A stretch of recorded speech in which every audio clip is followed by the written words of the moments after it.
trailers. We love them, really we do.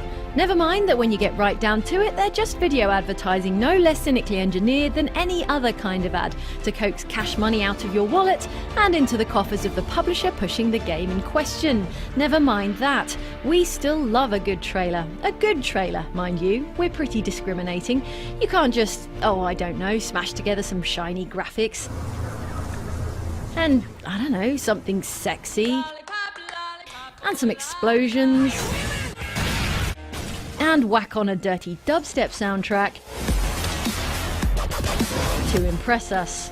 Because though we can't get enough of any of those individual items, a really memorable trailer has something special. That's why, as 2011 draws to a close, it's time to ask the GameSpot UK team for its favourite trailers of the year and what it was that set them apart. So, Danny, tell us, what was your favouriteest trailer of 2011? This is my favourite trailer of the year because, unlike most trailers that came out this year, this was completely made up of just gameplay footage from different perspectives over and over again. It was the most honest trailer of the year, and it was one of the most mind-blowing things I've ever seen. I watched it 1,000 times.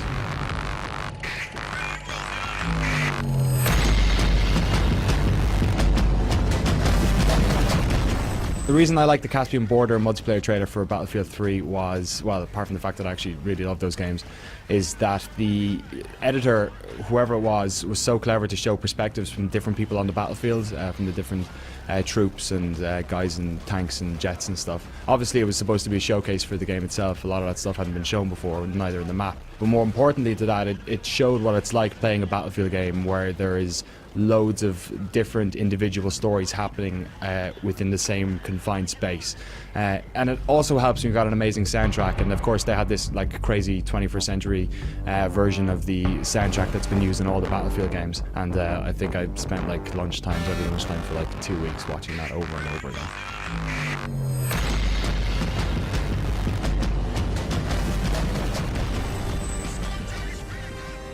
So the thing about this trailer which made it really stand out for me for the whole year is because the way in which it combined an amazing soundtrack, great song, with, like kick-ass awesome visuals, which I've never seen anything that good in a trailer before, and it just went together so well, and yeah, I loved it.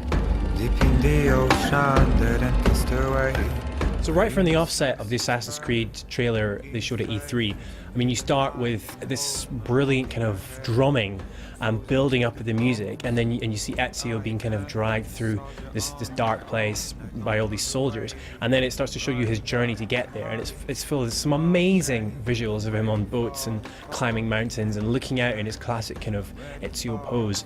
And then when the song kind of breaks, you get this fantastic slow motion action sequence, choreographed fantastically, and I don't know, it's one of those things that you watch and it gives you like tingles up and down your spine.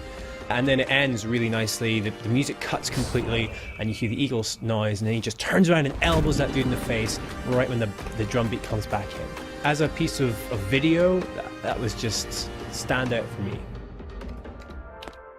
Okay, so I think this definitely has to be my favourite trailer of the year because it had everything you could really want from it. Romance, intrigue, danger, and adventure.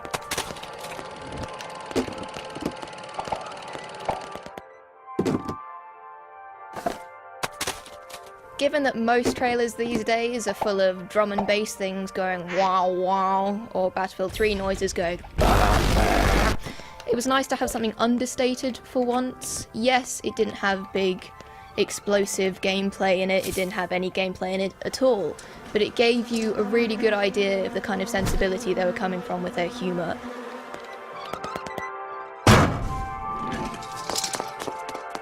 It also gave you fun facts. I, for one, didn't know that 4 out of 5 people are crushed every day by a giant diamond falling from the sky. So the reason I love this trailer is because it's just high action, intense sci-fi craziness from start to finish. At the beginning you're like, what? And by the end you're like, what?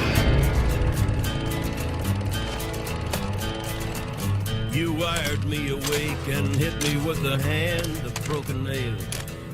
So mostly the reason that I love the Prey 2 trailer is that I actually wasn't expecting it. I didn't even know much about Prey 2 before I watched it. And I actually sat down, saw it, and was just like, that was freaking awesome. You're in this dystopian future where it's kind of Blade Runner meets Deus Ex meets Mass Effect meets like Mirror's Edge future, where you're just cruising around, busting chops because you're clearly the law. And these dudes are all like getting up in your grill and you're like, I'm gonna chase you. And then he's all like, and like running through these mad scenes. And then you bust out like your gun and you're shooting people up and you're like, whoa, this is insane. And this dude's all like, I got away. And you're like, no. And then you've got this wicked like arresting like brick that you shove into his chest. And he's all like, no. And then he's all like gone. Oh, it's just, that was freaking awesome. And then, just in case you hadn't had a good enough time, it turns around and they throw in a bit of Gears of War in there with a like Brumac looking dude that's all like, I'm gonna mess you up. And then, well, I don't know, he might mess him up, but it was freaking sweet.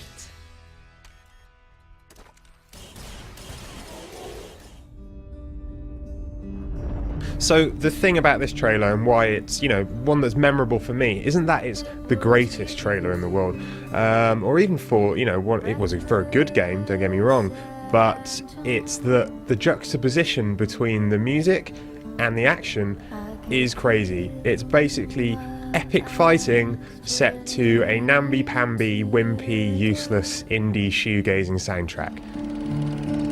And two strings. So, you know, when the trailer kicks off, you know, you see Dom and he's fighting a bunch of dudes and there's explosions happening and it's all really interesting. But it's set to this music, which is basically just this really, really whiny indie music. And I know Gears of War has done this in the past. They've used Mad World to set to their trailers. I'm not so sure that putting, you know, namby-pamby indie music on a trailer that's filled with action necessarily makes it heartfelt and emotional. It does not. It just makes you very, very pretentious. But there's some cool stuff that happens later on. You know, there's a giant spider thing that rises out of the ground and it's kind of fun, and there's lots of chainsaws, and then the water floods up and that's really cool. But all the time you got this plinky plonky acoustic guitar with someone singing about ashes or something. And you know, it's basically like if you got Flower and then set that to a heavy metal soundtrack. That's not going to make it a hardcore game. Oh, one more thing, the end. Brothers to the end, and then you fade out the rest and just leave the end. Nah, come on. It's just a bit much, isn't it?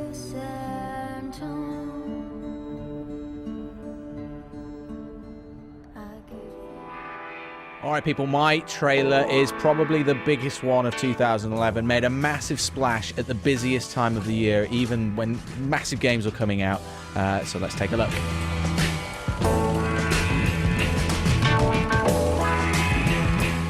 What do we take away from the trailer? It's going to be in Los Santos, we know that for sure. It's got pictures of Los Santos, it's got graffiti of Los Santos, but the interesting thing that the trailer seems to be pointing at is this economic climate, which it might, you know, pastiche a lot of stuff that's happening in the world at the moment. Lots of buildings coming up, lots of economic development, and then at the bottom level you've got, you know, you've got homeless people everywhere, you've got people begging for money, and that's set against the private jets flying everywhere.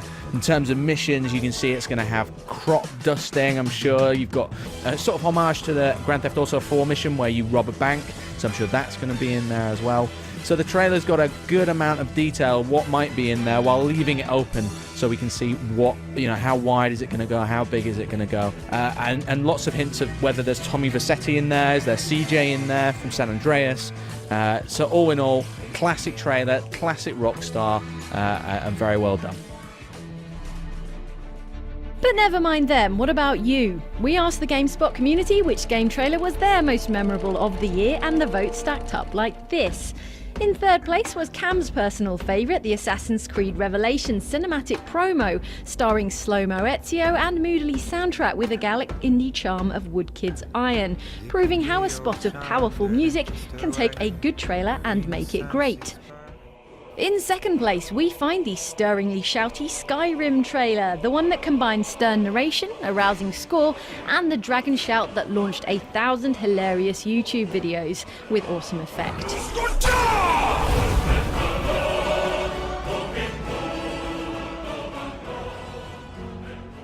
But on top of the heap came a trailer that had everyone and their mum talking back in February. For a brief few backwards running moments, we set aside our cynicism about not actual gameplay trailers to embrace the simultaneously poignant and gruesome little number that announced Zombie Kill 'Em Up Dead Island. Though the finished game didn't feature the ill-fated family, well, not really, or quite capture the same sense of loss and desperation, there's no arguing with this as a truly tremendous game trailer. Good job there.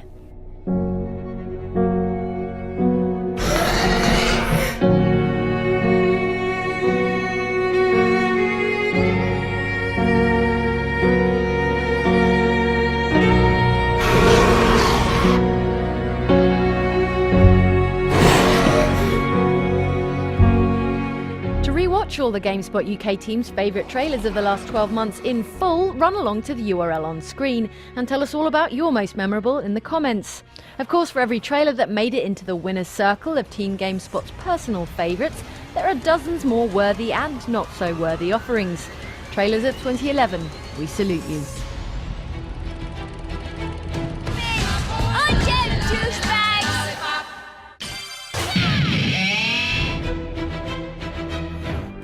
I never asked for this. Another girl I had been trying to protect. Michael! Michael. When the Templars murdered my family, when the whole bloody world's gone crazy! Hellcat! Sector 9! Michael!